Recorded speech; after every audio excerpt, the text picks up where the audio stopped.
My father demoted me and blamed my 6-year-old son's death for construction delays right after his funeral. He said grief made me unreliable, then handed my projects to my brother. Now that brother has tanked our biggest deal, and Dad's calling me in desperation. I haven't picked up. I don't owe him a thing, not after what he stole from me the day we buried Ethan. My father raised me on job sites, hammer in hand, before I could ride a bike. I built our company from dusty blueprints to skyscraper contracts, while my brother Chris barely showed up sober.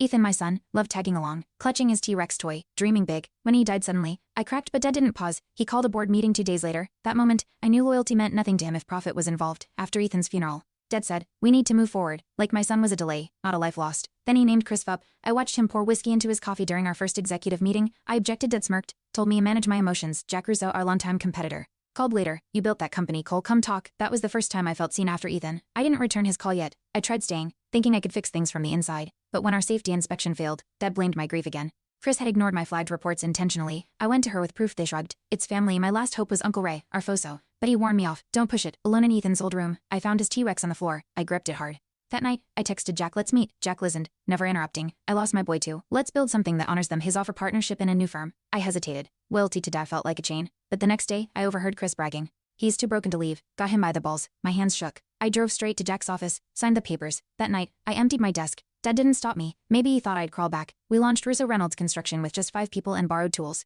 Our first pitch was to a local hospital. Ethan's old doctor was on the board. Jack and I nailed it. But weeks later, I got a call. Someone anonymously accused us of embezzlement. I recognized Chris' phrasing in the report. The investigator, our old compliance officer, Dad's fishing buddy.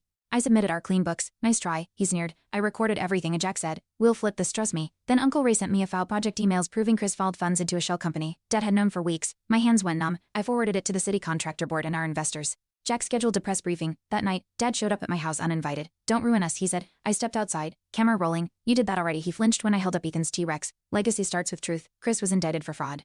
Dad resigned under pressure. Russo Reynolds won the hospital contract, and then 3 more investors followed. Ethan's T-Rex sits on my desk, facing the door like a guard. Jack said, "Your boy would be proud." The city named us Contractor of the Year. At the ceremony, Dad tried to approach. I turned away. He'd lost the right. Not out of spite, but because I finally understood legacies aren't inherited, they're built one hard truth at a time.